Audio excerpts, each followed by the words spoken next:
I'm strong. I'm black. I am proud. I'm gender fluid. I am an activist. I matter. I'm your friend. I am fierce. I'm fearless. I'm creative. And I'm fabulous. I am queer. I'm your neighbor. I'm a non-binary person. I'm a voter. I am a leader. I'm a fashionista. I am gay. I will not be erased. I am gay. I will not be erased. I am Unity Coalition. Visit us at unitycoalition.org.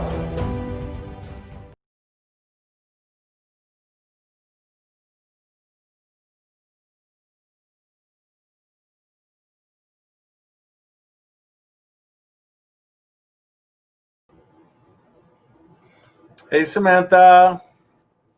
You have yourself on mute. Oh, sorry. Oh, there. Right here. Thank you. Thank you so much. So now that you're here, Hair SOSA, hey everybody, welcome to UCTV. Today is the Friday and it's a special day, and I'm so happy to have Hair SOSA next to me because today we're gonna have an amazing panel to talk about what's going on and the WTF with the stress and what's coming with the election time. Yeah, there's a lot. There's a lot that's going on, and there's a lot more coming. So how are you feeling, Samantha? Are you doing well? Oh my gosh, if we can start talking today, first of all, before to say how I'm doing, yes, I'm doing good, but let me give you introductions to the amazing panel that we got today. So today in the show, now what? Ahora qué? What we're gonna do? Discussion about the post-election and anxiety, stress, and all these challenges that are happening right now. Oh, Linda, WTF moments and what comes next. So with this being said, I have June Romero, Tony Lima, Hair SOSA, the beautiful Fake One, and also me, Samantha Letois. Welcome everybody to the show today. Welcome. Hello. Hola, thank you for having me back. Of course. Can't live without you, Faye. We can't live without you. So let's just jump right into it. I want to start with Samantha. Samantha, I believe this was your first election, your first voting opportunity in this country, right? Yes. So how did that feel? Just the experience of going to vote. Forget about the politics of it. Forget about who you voted or didn't vote for. How did you feel walking up to that poll? Oh my God, it was so amazing. It was just like a walking in the ball. I was feeling like I'm the queen, the diva, when the guy just like in front of like, can I check your temperature? And I'm like, yeah, for sure. I'm ready for this. Just take this. I'm ready for this. I just want to check that box. Let me get out of here. But it was like, I wasn't ready for that because it was my first time. And then they said like, you have the pre-register. And I'm like, this girl is not registered, but I'm going to sign out the document, honey. So it was kind of like different feelings, like nervous, because I'm like, oh my God, I'm so nervous that I'm gonna check the wrong answer. Like, it was just like a test. I was feeling that it was just like a test that I was doing on college, but at the same time, when I get out there and I got my speaker, I'm like, you made it, girl. I'm so proud of you. Can you imagine Samantha totally like walking ballroom all the way to her poll? I can see it. I can see most of you with a fan in the hand. No, and I have voted a million times before, but this time with the new COVID guidelines, when they went to go take my temperature, I bent over. I mean, I figured, okay. That was behind the 7-Eleven. You weren't voting. Oh, okay. Okay. I just want to say the guy that I was checking my temperature, he was very handsome. So I enjoyed that he checking my temperature. Okay. Moving on. What about the actual experience at the polling places? I mean, we've seen horror stories on TV, some true, many not, about the experience of voter suppression or just passion. Let's call it passion, for lack of a nastier word. Did anybody experience any issues going to the polls? June, how was your experience? So I had requested a mail-in ballot a long time ago, back when we voted in the primaries here. Right. That was interesting. Oh, we had voted. I had requested a mail-in ballot a long time ago, and then it came, and so I filled it out. I took my time, and we drove it down to the Board of Elections, the Supervisor of Elections building in Doral. Right. That was a pretty relatively seamless, pretty amazing experience. I didn't encounter anything, but of course that was, us driving through. It was very well put together. It was very well orchestrated. I was really proud of that. But then I was making the rounds around polling places in Miami-Dade with Transsocial, and we were distributing food and refreshments to poll workers as well as the voters outside. And, at the Lemon City Library, the Lemon City branch, you can't have shows or presence of partisan sort of support within 150 feet. But right across the street, I mean, I shot very clear, was an enormous, I think, Ford F-250, with 6 flags erected on top of it, Trump flags. And I mean, I know it does not constitute voter intimidation, but was it intimidating? Of course it was, Yeah. Tony, you're a seasoned political junkie. How did that make you feel to see? I mean, I don't remember, at least I don't remember any campaign that had. Oh, we just lost Tony, but I'll keep asking the question. I don't remember really any campaign that had all that rhetoric, the flags, the intimidation, the trucks. And it wasn't, again, I'm not talking on the news. I'm talking right here in Miami. I got caught in, I think, 2 different, processions, or let's just call them, for lack of a better word. But it was nothing short of just disrupting traffic. It wasn't going to the polls. It wasn't anything political. It was just downright, a bunch of cars that decided to just cause havoc on the road. I mean, it was really that simple. One was on Lejeune, close to the airport, and another one, which I should have known better, was down by Bird Road by Tropical Park. And it was scary. I won't say it wasn't. It was scary regardless of who I was going to end up voting for. It was just the chaos of it all and the aggression. There's no other way to describe it other than the aggression. But, in regards to voting, I feel it's horrible to say lucky because you'd think this is normal. This is how it should be. But I do feel lucky that, I voted in Miami Beach. I voted early voting and went, I looked like I was in a hazmat suit, but I was determined to go and vote in person. And I was in and out of there in 10 minutes, and there was really no issue at all. But Miami Beach is kind of different that way. There usually isn't, other than the 9,000 people handing you flyers on the way in and out, which is great. That's what, they're there to do. There was really nothing that made me feel like, oh God, what am I doing here? Mm-hmm. So you were lucky then, Herb. Like me, like Raven, I had gotten my mail-in ballot, but then I was, this anxiety that we get from this election is on a different level, and so I was not even trusting the mail system right now. Right. So even though I had my mail-in ballot, I still drove up to the poll place and said, okay, si hay fila, entonces fine, me monto en la fila and I'll rip up my ballot y ya. And that was what I did. And I'm in North Miami, and thank goodness it's not Trump country. So I didn't feel any sort of way. I saw my brown brothers and sisters there online, and I was like, F it. My wife is a nurse, so I took her big ass mask shield thing, and like you, I was this close to having a body condom on. But I was online and I did it. Well, Tony, I was asking you, I know you and June, this election and in the past as well, have done a lot of canvassing, a lot of on the ground, door to door, all of it. Did you feel that it was any different this time around? Did you feel, what was your experience? Tony. Yeah. I think I've been involved in many elections, Herbie, many elections, and I think this one probably had the highest level of emotional anxiety that I had probably ever experienced, not just me personally, but with the folks that I work with the people that I've been encountering during this electoral cycle. Like, it's really been just, our emotions have been on such a high. And the interesting thing is that we're still there, given the fact that we're several days after election day, and there's still a certain amount of uncertainty, I should say, that emotional anxiety doesn't necessarily go away.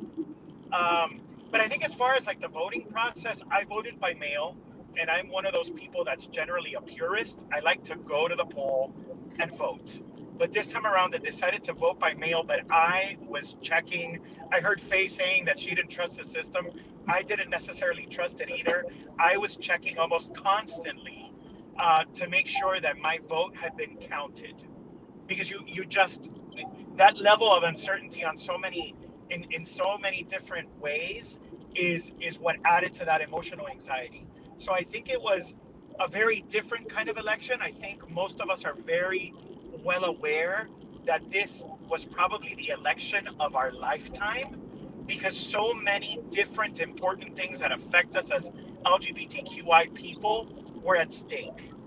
And I think that we're lucky to be almost on the other end of it. I believe that we can all start to sigh a little bit of a breath of relief in the wake of it all. But until it is absolutely called, especially when it comes to this presidential race, I won't feel completely at ease. Yeah. Yeah. We hear you. We hear you. You know, this election reminded. Yes. This election reminded me a few years ago. I went out with somebody who was very involved in politics in Puerto Rico, and I got a chance to go during elections in Puerto Rico. I had never in my life seen anything like that.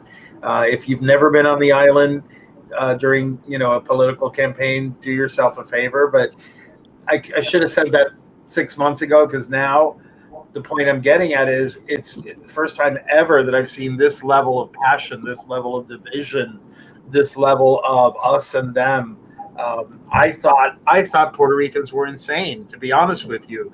The way that like families didn't speak to each other because they were on opposite parties. One is PNP and the other one's, what.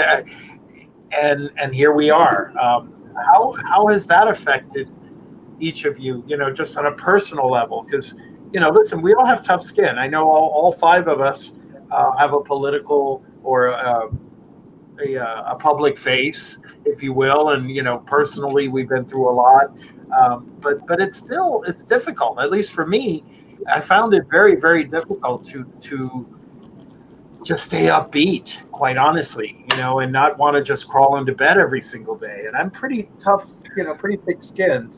Has anybody else felt that way? I'm exhausted. I can't eat. I haven't had a bowel movement in about 4 days. It's one of those things, guys. I am so fatigued. COVID fatigue is real. And then you're going to throw on top of it election fatigue. It's a lot. And we're not the only ones going through this. I think everyone generally is hypersensitive.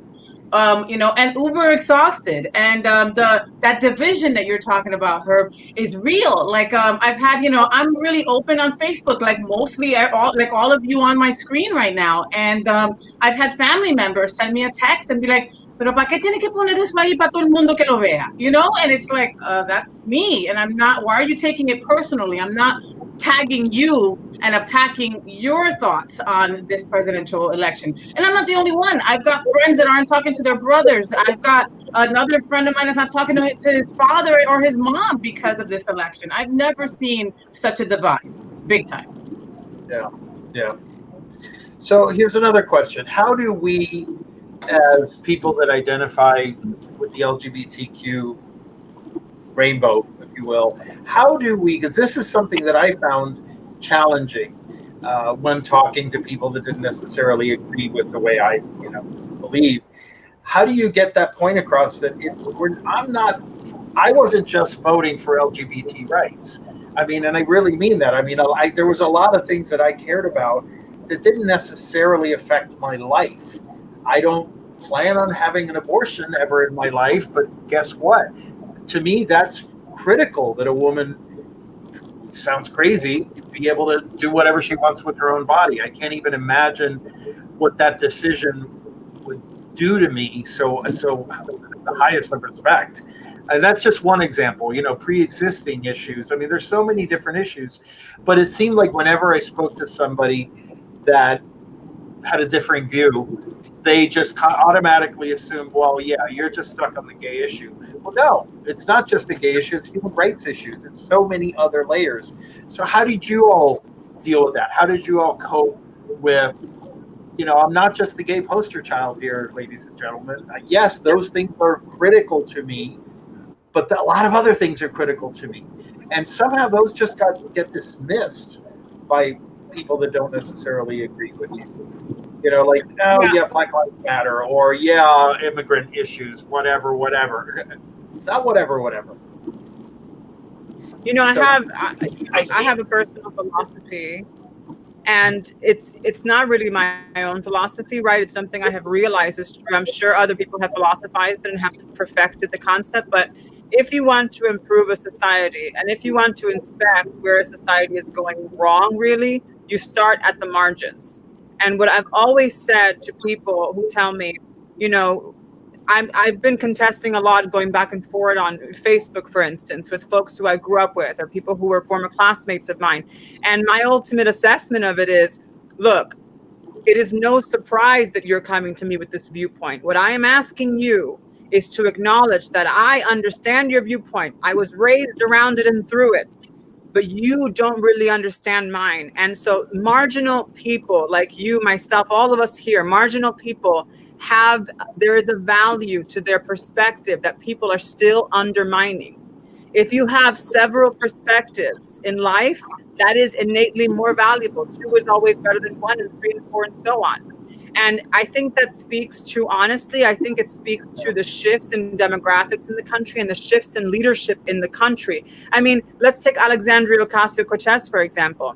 Many people would argue in concept and abstractly, she is one of the most powerful figures in politics right now. She's a looming presence in people's mind. Why? Because she represents a sector that has not been represented historically, because she knows and understands, for instance, the white cis male perspective, because she, like all of us, were raised in a society that's glorified it, but they don't understand hers, and they are fearful of the power that lies in that perspective. And so I always assert my power when people try to debunk my perspective by saying, no, this is not simply an LGBTQ issue. My LGBTQ experiences inform what should be done for a better society, period. If women are doing better, if trans folks are doing better, if Black folks are doing better, everyone does better. And that's scientifically proven. Mm-hmm. True. Let me ask the group another question. I mean, let's go right to it. Miami-Dade County. I've tried to wrap my head around all of this, and yes, we can all come up with an infinite list of lies and accusations and labels and all of these things that one party certainly did a lot more of than the other. But they seem to, you got to give credit. And I always say things like, when you talk about Fidel Castro in Cuba, you can say a lot of things about Fidel, but you can't say that he was dumb. Because a dumb person doesn't stay around for 60 years in power. So we could say a lot of things about the current president, but dumb is not one that I would necessarily use.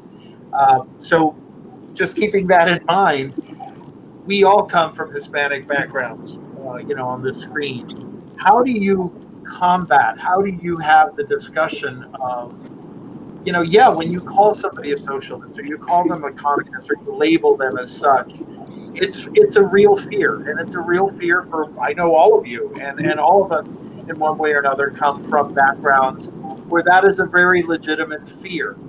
So how do we separate that, the fact from the fear? How do we say, no, just because someone doesn't think the way you are, that doesn't mean they're communists. That doesn't mean that they're socialists. What are your thoughts on that? Tony? I knew you were coming this way because I have all these Republican family members that have been bashing me for years now. That's a very interesting thing, Herbie, because when you're talking about trauma and lived experience, you have to take a bit of a different approach when you're having these conversations. Because I, as the son of Cuban immigrants, right, that my parents were both brought here by their parents, and knowing the stories of what they faced as they were leaving Cuba, and everything that they lost, and then every battle, every barrier that they had when they arrived here as recently arrived immigrants, are what help inform their everything, right? When we're talking about a frame of reference, it's really difficult to fight. So what I concentrated on, and this is something that's very personal to me, because I have a tia who I adore, who is only 8 years older than me and is a devout Christian Republican who follows Trump very closely. And the conversations and the dialogue that I tried to have with her were very much based in reason, in logic, in facts, right? But it's so interesting because even trying that very logical approach was very difficult, because when you're talking about someone that is speaking from a place of trauma, logic necessarily doesn't come into play a lot of the time.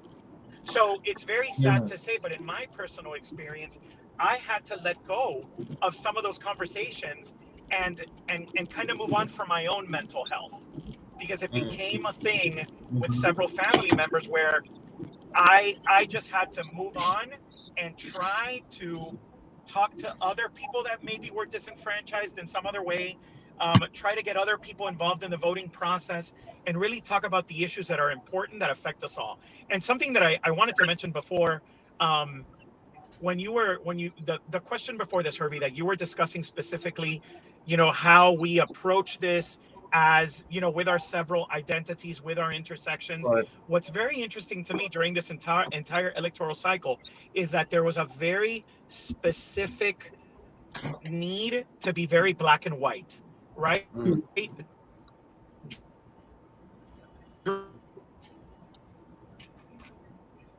You're breaking up, Tony. During this electoral cycle, we were either Democrat or, let me say this again, the intersections and the identities involved in who we are almost didn't matter. It was like either you're a Democrat or a Republican, and you just have to go that way. The reasoning, the logic behind what makes our voting identities or the political parties that we follow weren't necessarily as important as where we fell on each side of the line, which has never really happened before. So what I mean to say by explaining all of that is that this election was very little about the real issues and much more about where you seemingly fell on one side or another side of the line. We saw some really interesting things happen. Like we saw these wonderful public servants lose their seats to Republicans in Miami-Dade County specifically. But at the same time, the anomaly that was Daniela Levine Cava won the mayorship, the first woman Democratic mayor in Miami-Dade County. So it's funny how people were falling on each side of the lines, but it wasn't necessarily consistent. And look at what's happening in the presidential. Like Biden is absolutely going to win this race, thankfully for all of us. But it's almost like there wasn't a trend that you could follow. There weren't a certain set of issues that you could necessarily discuss. You were either with Trump or not with Trump. Right. Yeah. And that's something that I don't think we've ever seen before in this country. True. Samantha, same question, but vamos a preguntártela en español para nuestros televidentes hispanos. La idea de separación de política y de religión o de fe, o estás conmigo o no estás conmigo, ¿qué piensas tú de eso? ¿Te recordó a Colombia o es distinto? ¿Cuál fue la perspectiva tuya como una mujer que sé que eres una mujer de fe y una mujer también muy involucrada en la política? ¿Cómo te sientes tú cuando las personas incluyen todo eso en la misma sopa? Quiero compartir que estoy completamente de acuerdo con lo que Tony Lima acaba de decir. A pesar de que era mi primera vez votando en este país, que tuve la oportunidad Eh, Siempre he visto desde el lado de afuera lo que tiene que ver con la política de diferentes países y más los tratos en lo que tiene que ver a la humanidad. Cómo estamos viendo o cómo lo vería yo desde afuera, desde Colombia, para ver otras cosas influyentes de otros países a que podíamos implementar en nuestro país como sin cambiar la cultura, era más bien el trato. Nunca en mi vida había visto algo de lo que estaban las personas acostumbrados a decidir. Esta vez era como colocarte entre la espada y la pared. En Colombia, sí, claro, puede haber justamente esa, digamos, una pequeña batalla entre los candidatos que van a ser para la presidencia, pero siempre había la posibilidad de votar en blanco o si voy a votar por el candidato menos oportuno porque me está brindando esto. No era porque eran los trending, los que están arriba, los que se están peleando la cabeza, era más bien por lo que las necesidades de cada persona estaban. Pero sí, como lo dice Tony, esta vez, incluyéndome yo, ha sido más como estar todos entre la espada y la pared. No era más entre buscar esto, como buscar una solución. Era como que o te pones para esto o te pones para lo otro. Saben que una cosa que les quiero compartir, chicos, llegó un momento en esta semana de mi vida en el cual sentí que estábamos viviendo en el juego del miedo. Una de estas películas que son como de tanto terror que jamás en mi vida me imaginé a los juegos quién se iba a enfrentar a tal, como cerrando los estados, cada uno el estado que pelea por esto. Estuve viendo hasta Min, donde el conejo de la suerte le mandaba una bomba a la Florida y estaba separando la Florida del resto del país, porque dice, welcome Floridianos. Y hay otro meme donde dice, welcome to the Floridian Island. Solamente las partes de los condados que votaron por un específico. So, ha sido muy difícil y créeme que esto ha traído, no solamente para mí, para todos ustedes, para todas las personas, ha traído tensión, no solamente dentro del país, países fuera de los Estados, personas fuera de los Estados Unidos y que no son justamente ni ciudadanos ni residentes, hacen opiniones en mis redes sociales de qué quiere ser el presidente. Me han preguntado si esta persona queda, cómo nos vemos afectados en mi país, qué crees tú que va a pasar, y yo como que, oh my God, no te puedo responder. Conclusión, es mucha tensión lo que se vive y nuevamente parece como si fuera los juegos del miedo, una cosa sacada de película. Thank you, Samantha. Oye, Samantha me recordó de un meme que tiene la gente en Canadá, ¿verdad? Comiéndose papitas fritas, viendo las elecciones, pensando, se van a venir toda esa gente para acá. Oh, God. Thank you. Quería decir algo de lo que estaba diciendo Sammy, Herbie, si puedo. Sí, claro. Creo que es algo tan interesante para una persona como Sammy, que es la primera vez que vota en este país, que está viviendo ese sueño americano de vivir en una democracia tan bonita como es lo que debemos de estar viviendo todos como americanos. Pero creo que para muchas personas ese sentimiento de Sammy no es la primera vez que lo oigo. Conozco muchas personas que fueron a votar esta primera vez y que ese voto, esa oportunidad, en vez de ser algo de orgullo, algo de que por fin puedo hacer algo en la patria donde estoy viviendo y mi voz se va a oír y estoy siendo representado, fue algo de miedo. Pero lo que le quisiera decir a todas esas personas, le quería decir a todas esas personas que esa no es la realidad en la que vivíamos hace 4 años atrás, antes que llegó el payaso de Trump a arruinar todo lo bonito que tenía este país. Pero ahora tenemos la oportunidad con Joe Biden de poder regresar a una realidad donde los seres humanos se respetan, donde uno de verdad tiene una voz en el país y esos votos que uno da ayudan a hacer la vida cotidiana de todos nosotros mejor. Y creo que es algo muy importante. Estas elecciones no son representativas de lo que ha pasado en este país. En otras maneras, estas elecciones fueron únicas y es importante que tengamos eso en mente, porque ahora cuando todo empieza a cambiar, y no creo que va a ser fácil, creo que cuando se declare el presidente van a haber problemas en este país, van a haber demostraciones, van a haber personas que no están de acuerdo con con el que ganó, porque es la realidad. En la democracia gana uno y es lo que está pasando ahora, pero que no estén de acuerdo y quieran tratar de demostrar contra eso. Pero cuando todo eso pase, vamos a llegar a una realidad donde podamos tener esperanza de nuevo como ciudadanos, donde podemos empezar a planear un futuro mejor para todos nosotros, donde todos somos respetados y nuestras voces son importantes, y hay va a haber una semejanza de igualdad. Y digo semejanza porque sabemos todos, como personas de color, tenemos 2 mujeres transgéneros en este show hoy día, y sabemos que hay mucho que hacer, especialmente por nuestra familia transgénero todavía. Pero la realidad es que las cosas se van a empezar a poner mejor. Y creo que todos tenemos que llevar esa esperanza en nuestros corazones y en nuestras mentes cuando salgamos de todo este desastre que estamos viviendo en el momento. Sí, Thank y you very much. Yo estoy de acuerdo con eso, con muchos puntos, pero también tengo desacuerdo con ciertos puntos.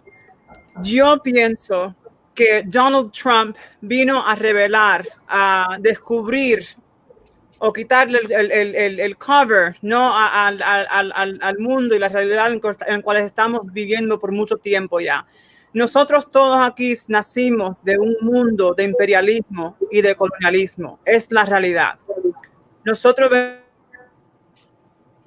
venimos de países colonizados. Venimos de un mundo que todavía nació de ese espíritu, de todo lo malo de la humanidad. Y lo que estamos atravesando ahora es una dicotomía, y claro, la humanidad siempre se divide generalmente en una dicotomía, en 2 lados, del conservatismo, el imperialismo y el progresivismo, el progreso real, el progreso en cual todas personas pueden tener una voz y una opinión sobre el proceso político, no solamente ciertas personas con ciertas apariencias y ciertos niveles de educación, ¿verdad? Yo le doy gracias a Donald Trump por ciertas cosas, por finalmente taking the cover off and blowing the lid off of the facade that a lot of us unfortunately lived in. Porque en realidad él fue síntoma de un problema que ya existía. Él agitó problemas en este país, seguro que lo agitó. Y nunca hemos vivido en un tiempo tan polarizado. But the only way out is through, right? We needed this moment. We needed this year. We needed the pandemic, not to the extent of lives lost, but we needed the presence and the looming threat of a pandemic to push us to this point in order for us to realize that a lot of the systems that we upheld and defended were not really serving everybody. In fact, they were serving a select few and leaving a lot of people out. Y yo digo también, el punto más importante que tenemos que cubrir y enfocarnos es la educación, educación, educación, educación, right? Solamente a través de la educación vamos a poder nosotros analizar como ciudadanos de un país que tenemos responsabilidades cívicas. Podemos analizar las cosas no solamente en dicotomía ni en 2 lados, pero sino completamente, con mentes abiertas y críticamente. Yo lo único que quiero decir, Herbie, es que June Raven Romero debe ser presidenta de este país en los próximos 15 años. ¡Eso! Yo 2024. June, yo me voy a comprometer que voy a ayudarte con esa campaña. No, I think you really got to turn 35 first. I'm holding you to it. I'm holding you to it, Tony. Yeah, seriously. I do want to say something in relation to that. I agree with you wholeheartedly, but when you consider that this election in the end was or will be decided mostly by people of color, right? The African-American vote, the Latino vote, and the fact that so many LGBTQ people were just elected into public office is the start of that hopeful change that I speak of that hope that I very personally, as an openly gay man with a lot of privilege, can hold on to and can see that there is a positive change. You're absolutely right. He was the symptom, but look what's happened. More a turnout of voters, a historic turnout of voters, and mostly people of color making this happen. And trans folks being elected into public office. That's a beautiful thing. Yes, it is. Yeah, I've got to say. That. Yeah, I've got to say, and I keep on saying this to people. Yo sigo repitiéndolo. Yo sé que fueron 68 millones de personas que votaron por él, yo entiendo, pero yo no culpo a esas personas, yo culpo al sistema que no ha educado a esas personas adecuadamente. Yo culpo hasta nosotros por no tomar la iniciativa de educar a las personas alrededor de nosotros. Because when you look at it, I always look at glass half full. 74 million people nearly. 74 million voted for the right side. They voted for moving forward. We now live in a country, and that is with acts of extreme voter suppression by the right. That is with outright lies and the most toxicity we've ever seen in campaigns. People still came out to vote in favor of the right side of history. I look at it that way. Okay, so let me ask all of you, and I love this whole discussion, and I love the positivity that every one of you has, and I certainly share that as well. But let's also, let's kind of dig a little deeper here. Trump did not create racism or division in this country. No. He just gave it a green light from the highest office in the land. Mm-hmm. Okay, let's not kid ourselves.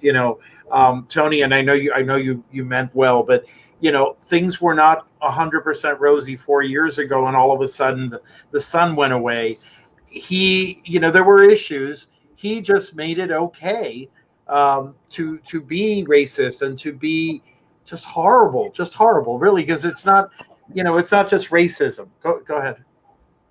No, but I want to say that making it okay is what allowed those people to come out of the work. Absolutely. Yeah. If we make it completely not okay again, they're going to go back into the shadows. They're going to go let me ask you. Back into their That's not going to disappear easy like this. I'll be honest. I hope they don't go back into the shadows, because I want to know who's who. I appreciate as much of a stark reality as this has been for all of us, especially to see people that, I'll just speak for myself. A lot of the people that I know that voted for the Republican Party, let's just call it that way, because I'm trying to not even mention his name anymore. Oh my God, yeah. These are people that I that I know are smart, are educated. These aren't, stereotypical, people that it would be much easier for us to just say, oh, those are just crazy, toothless people that have never been to a school and blah, blah, blah. No, that's not the case. That's not the case. So hear me out. How do we reconcile that? How do we look at the reality that 60 plus million people, we could dismiss it all we want and say they were on the wrong side of history, which I obviously agree with, June, but that's still half this country, and how do we reconcile that? And how do we look at the reality that the LGBT community, Trump doubled there, and I said it, the Republican Party doubled the LGBT vote over the last 4 years. Now, I say that even though I'm the first one to stand on a podium and say we're not, just because we're unified by a rainbow flag doesn't mean we all think or vote the same. But to me, that's alarming. That's very alarming that a group of people so disenfranchised in this community, in this country, still felt, because it's one thing to say 4 years ago, you could give them the benefit of the doubt. We didn't really know what was coming. You had 4 years of it. You know exactly what you're going to get for the next 4 years. Yes. And still half this country voted for that party. So, and 28% of the LGBTQ vote was 28% was us, was our people. How is that even fathomable? But let's dig hard. What does that say about the Democratic Party? Let's kind of like look within. What does that say about our party? What does that say? What are we missing? What is the party missing? Well, I think we're missing candor. I think we're missing proper analysis. I think that the Democratic Party has run on this idea of we're obviously better. We're obviously the better choice. Well, prove to me you are the better choice, not just by tiny margins or by tiny victories, by large victories, by decisive actions and decisive words, right? And I would say too, Ezra Klein, I was looking around like a mad person because Pioneer Winter gifted me this amazing book. I had told him I wanted it and he gifted it to me. He's so amazing. Shout out to Pioneer. He gave me the book that Ezra Klein last wrote, and it was called Why We Are So Polarized. And Ezra Klein poured over information, statistical data, prior election cycles and presidential campaigns. And he boiled it down to essentially one thing, and that is race, identity, politics. And we have to be very honest about that. Now, it's not a matter of whether these people are educated. It's about the quality and the source of their educations, right? And when you say, how do we reconcile this? We reconcile it by fighting it with every fiber of our being. We have to fight it because you're right. Racism is not going to go away. Racism is not just going to go away, and neither is our imperialist thoughts or thoughts of inferiority or superiority based on like the fact that I'm transgender, for example. There are individuals in my life who still believe that I am an inferior person with an inferior mind because I am transgender. I know it. And these are individuals who are good people to me relatively, but the quality of their educations has not been up to par. It's not been holistically informed enough, right? So we reconcile it by fighting it, because you are right. We may be celebrating our win now, but look at what's happened on the congressional levels and on the local levels in a lot of places. Republicans like Madison Cawthorn, a 25-year-old right-wing extremist, has been granted access to the Congress. And his first tweet was, "Cry more, libs." And nobody has castigated him. Nobody has chastised him for it. He has not had to issue an apology. Hitler. For God's sakes, he has publicly said that Hitler was one of the best leaders in modern history. So I'm saying we now fight, because I've said this a couple times to people around me, and I say we have a victory now, but now guess what we're going into? We're going into Gotham City in the United States. Now it is going to be polarized in our fight, and we have to continue fighting as ardently as we can, because this is the truth. However, I will say the personal is political. Us pretending like it hasn't been for the past 50 years is a privilege afforded to us by the folks who died to get the vote, the folks who were out on the streets of Montgomery and out in the streets in every major city in the United States for the civil rights movement. We have enjoyed a privilege after the Civil Rights Act of 1964 of being able to say, I'm not political. Politics is not my thing. No, politics is everybody's thing. Everybody. And we're going to be fighting. Absolutely. And we're going to be fighting tooth and nail on this, just like June said. I mean, just like Tony said. I mean, come on. From now to January 20th, nothing happens and we win. It's going to be a fight throughout. There's a bunch of trucks driving up and down Wilton Drive screaming faggot to my brothers every single evening. You think something awful is not going to happen when Biden is officially appointed? Like, I mean, we're going to go into some scary times, guys. And the unification it's going to save our lives, or we're going to be really screwed. I was talking. Or we're going to be really screwed. And sorry, no, I wanted to say back to June's point, right? Like this fight, what does this fight look like? This fight looks like education at a very basic level, because those 60-something thousand odd people that are misled are not going to change, right? Like, we're not going to be able to necessarily change the minds, the upbringing, the everything that makes these people tick. But what we can do is be our authentic selves very publicly. We could get involved in the political process and educate everyone on the issues that are important to all of us. It's really getting involved, like June said before, and you are absolutely running for office, June. We're going to make this happen. Like, agárrate, because it's coming, right? It's coming. I need to call Morgan Mayfair and start all of this plotting right now. Shout out to Morgan. Battle of the Daddies. Battle of the Daddies. Oh yeah, espérate. No. Morgan is the consummate daddy. He is the supreme.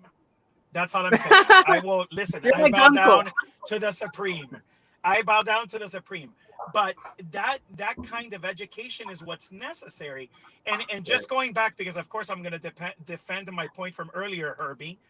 But 4 years ago, all of this stuff existed, but seemingly, and actually for the most part, was at bay.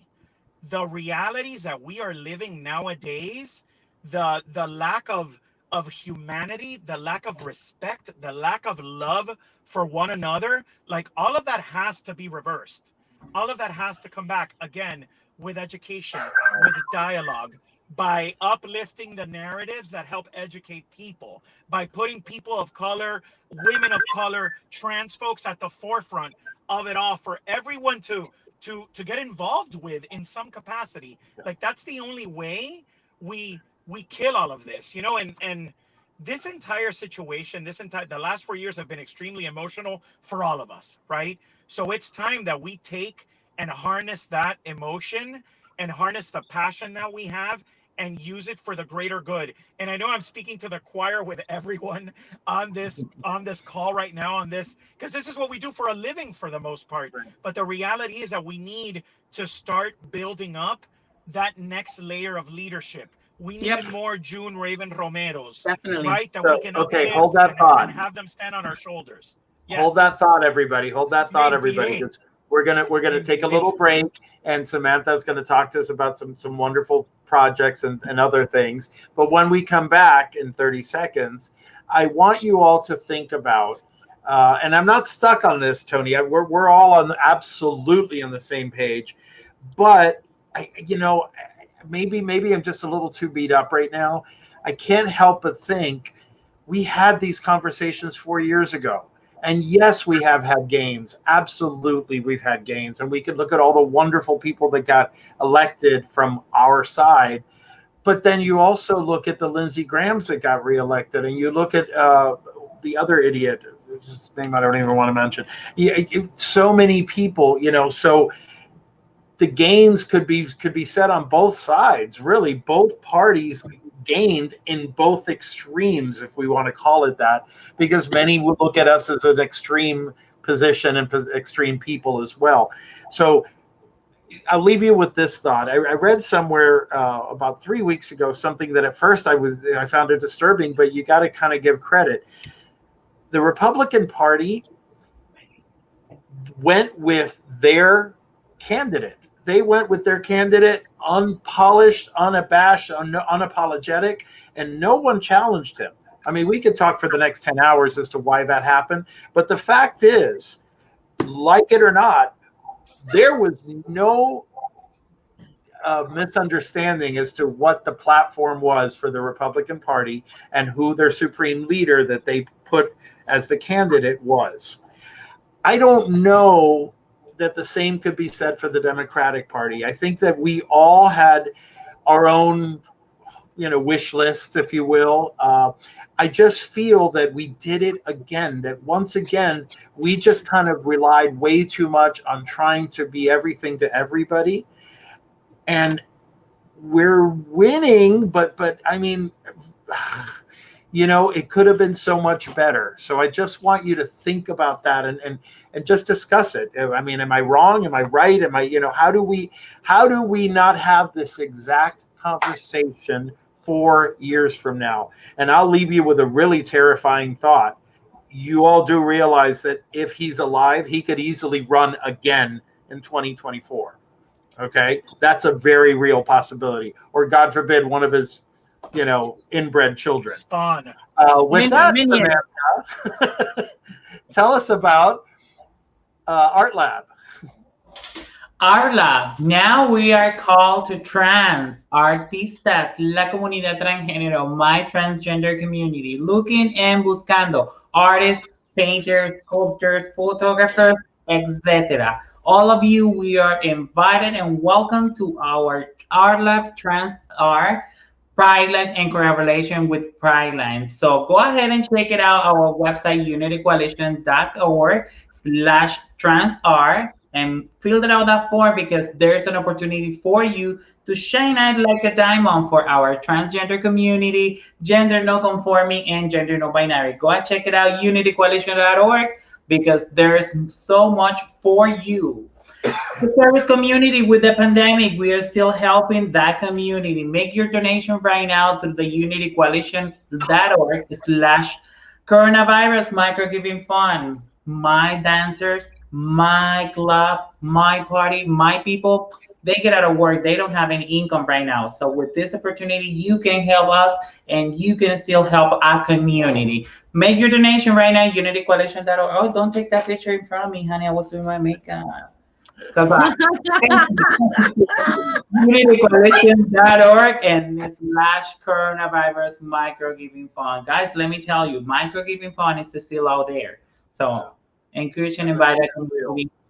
But yeah, listen, and this is not the topic for today, but there's the second wave coming for the coronavirus.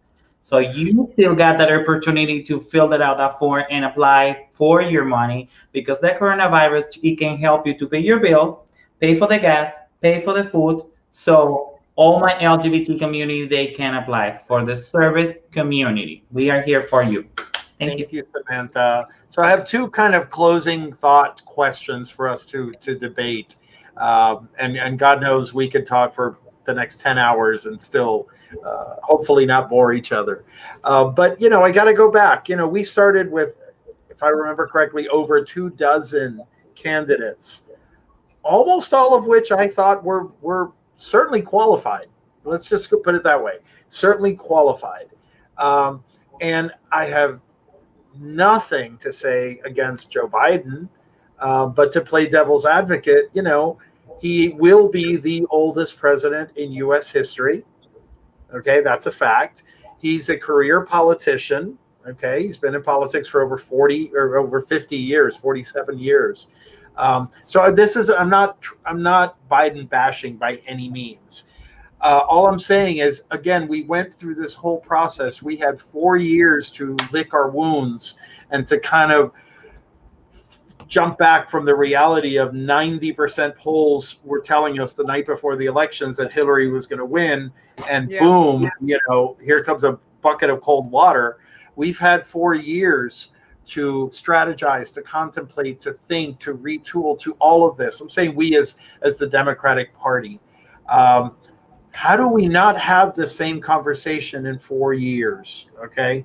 And that's, again, assuming, hopefully he'll get reelected. Hopefully he'll live a long life, whatever the case is. But how do we not have this exact same conversation in 4 years? How do we take back, if you will, the Democratic Party? Because this is a time where twice as many Americans voted. Without question, the youth vote, the Latino vote, the LGBT vote, you know, the people of color vote, record numbers. So we can't say, well, we didn't show up. We did show up. And even showing up, the other side also showed up. So go ahead, June. Well, I will say this. I hear you, and I'm still optimistic, and let me tell you why. Every action, law of thermodynamics, I always use it. Every action has an equal and opposite reaction. We make gains, they lash out. We make gains, they lash out. Remember, even with the exorbitant amount of people that turned out to the polls, let's not forget Ron DeSantis' incredible tenacity in keeping the 1.4 million formerly incarcerated individuals from voting. That of which at least 600,000 to 800,000 would have cast votes that we all know would have leaned liberal and leaned left. And so look at what Stacey Abrams was able to do in Georgia. That is what we have to do. We fight back in that very way. You know, Nancy Pelosi, I understand her trepidation. She released a statement recently that said this runoff race we've got between Ossoff and Perdue, we've got to watch carefully because it's going to give us the majority if we're careful. And she said, you know, tread lightly, tread carefully. I disagree. I think we need to take the same approach as you're saying, Herb, of being incredibly unabashed about the way that we approach this. Getting young people out there, getting Black people out there, getting trans people to the polls. You know how many trans people do not vote? Still today, we tried to do all of the outreach we could. They still won't vote. So we just have to work in that direction. And I believe things will end up in our favor. I mean, again, majority rules. And I believe a majority of this country is realizing that the minority, which is the conservative ideology and the conservative party, is shrinking every day, and they are gasping for air in any way they can to retain power. I think that this thing doesn't happen in increments that are large enough for us to see, but they are certainly happening. Remember, Obama first uttered the word transgender in 2010 or 11, I believe. That was the first time I ever heard a president say the word transgender. Since then, Joe Biden got on that stage in the debate 2 weeks ago or 3 weeks ago, and he talked about transgender children. He still won the election, right? He talked about the importance of illegal immigrants and their contribution to this country. He still won the election. So I have faith. Okay. I agree with June wholeheartedly. I'm sorry. No, I just say I believe that it's about incremental gain, right? Little by little, we get to where we need to be. I also think back to your original question, Herbie. How did we end up with Joe Biden? I think part of the strategy of the party was they wanted to get back to Obama era sentiment in a lot of what was presented, right? And I think him being, Obama's vice president, I think helped with that as well. So I agree with you. I think we need that next level of new and fresh leader that's more diverse, that includes people of color, that includes trans folks, that includes, those that are marginalized. But we as a community need to get behind, like, lifting those folks up and getting them prepared to enter the political process, to enter political life, and start to run for office first at the local level, and then kind of going from there. Right. So I think we're all responsible for that. Like, that's something that we could all be doing as a community. Look, and here's the thing. Okay, yeah, we had 4 years to come up with a better candidate. Okay, this is the candidate that we have. Biden does care for our rights. All right. So, yeah, it's, we have fatigue now. We're tired, right? Yeah, but the fight has just begun. How do we all have these Republican family members in our family that we're trying to bring facts to, and their cognitive dissonance that doesn't allow them to conceptualize the facts? We've got to find the anecdote for the witchcraft that the Republican Party has put and Trump has put over these people. We do. Okay. Here, sister. Yeah, and I say this about Cubans too. I say this about Cubans. Telemundo issued a poll saying 71% of the vote went to Trump here, right? I believe it. I see it. And while it's not our fault, it is our collective responsibility. It is our responsibility to get our folks back on track and whip our people into shape. We understand the sentiments that were preyed upon in order for them to lean that direction. Now we have to battle that with everything we have in our arsenal, right? We have to have those difficult conversations. We have to re-educate. And if need be, we have to shift our focus to the younger generations too, like Tony said. Shift your focus. If they're not getting hip to it, shift our focus. Okay. Final question. Absolutely. Lightning round. Okay. 2024. Let's just take Biden himself off the table. Give me what your dream team is that you'll vote for, considering that, a lot of things can happen in 4 years. And I go back to Obama. We didn't know Obama from Adam, 4 years before he ran. So assuming that who the players are today, who's your dream team? June. I will say this, and I'm going to go with my dream team in reality is the team that we have right now in front of us, okay? It is not, who do I want? Honestly, I want Alexandria Ocasio-Cortez running the country. I want a Latina running the country who knew what it was like to survive on a bartender's salary, a bartender's wage in New York City. That's what I want. But I also cannot take away from the strides that Joe Biden has made personally and politically in the past 8 years, okay? Because he has listened to the people around him. And that is a valuable asset. When I'm looking at people, I'm looking at the composite picture, right? He is an older, septuagenarian white man. He has had the career he had in politics. He's been called out for it. And you know what he's done? He's apologized for it. Absolutely. He's apologized for it. That is a valuable asset to have. A white man, a white older man who leans conservative and heteronormative, who understands their trappings and their failures and apologizes for them and allows himself room to be corrected and guided by other people, namely a Black and Indian woman at his side. Let's not forget that. We're going to have a multiracial Black woman as vice president. That is a dream team right there. Give me Elizabeth Warren as Treasury Secretary. Give me Bernie Sanders in charge of social programs. I'm good. I got to say, before any of you continue, we, in the scope of all of this, let's not forget to take a breath and celebrate in our lifetime. And yes, we all know Tony's the oldest one of the group, but in our lifetime here, we have seen the first ever woman running the House twice. Okay, we have seen women running for president in a legitimate, viable way. Okay, we have seen the first mixed race or black, depending on how you want to perceive him. But Barack Obama winning, okay, twice, and hopefully we're going to also see a whole new history with Kamala Harris and that's just looking at the White House. Obviously, there's a whole other layers and layers of successes, but let's not forget in this frustrating time the amazing things that we have all seen in our lifetime that our parents didn't and our grandparents certainly didn't.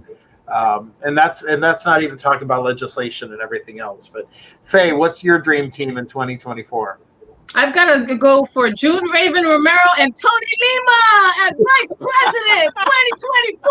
Let's get it. Let's start the hashtag movement now, bitches. I believe, Tony, you're Vice it. President. I believe in Faye's dream team, you're Vice President. Listen, I am absolutely fine with that if my commander-in-chief is June Romero. I'm all about it. Yeah, that's what I'm saying. All about it. Listen, I'd be afraid. She has the codes and she has that suitcase with the red button. I'd be very afraid. Samantha, only enemy should be afraid. 2024. Who would you want to see as presidents? Honestly, since this is my first time, I want to go with my fee. I want to keep it that positive. I want to keep it this time as my new opportunity to see how the life is gonna get, how we're gonna see together. Since this is my first time voting, I'm gonna see how my vote make an impact for 4 years. I don't want to count in people. Obviously, I'm talking for my experience. I'm talking for my experience. I've been in this country for almost 7 years, but 4 of them, when I got here, when this former president right now got elected, it was for me something that I thought someone that brought from business to the politics, and I'm like, how these people can mix these two teams. So now we see the result, and I see myself how the eyes is going. So my team for 2024 is gonna be my fee, my positivity, and also make an impact for my community, for my transgender community. June, president, yes. and you, final words, Mr. Vice President?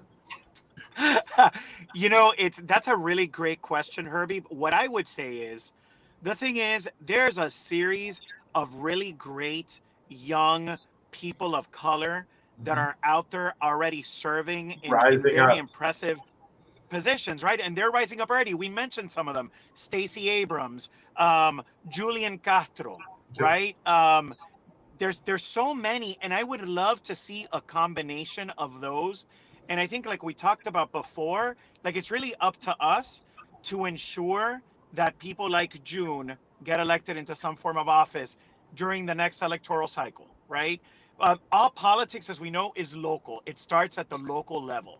So let's start building up these young people that have a prowess for being in public office, that want to serve their communities, and let's support them. And let's help them come up to that level where they can be running for office in the next 10, 15, 20, 25 years. That way we ensure that we have a better tomorrow across the board. My dear friends, I am honored every time that I share the screen with all of you. You're brilliant minds and you have beautiful hearts, and I really, really appreciate when you come and you share your thoughts and your hopes and your dreams and your fears. So I really appreciate that. With that, please stay safe this weekend. We have a tropical storm coming our way. We have a political storm that's still happening. I'm hoping that by Monday's show, Samantha, you'll be able to announce, our new president. We hope, and if nothing else, we'll continue this dialogue. So, thank you very much. Everybody, have a safe weekend. Thank you. And Love you guys. Thanks all. I love you all. Love you.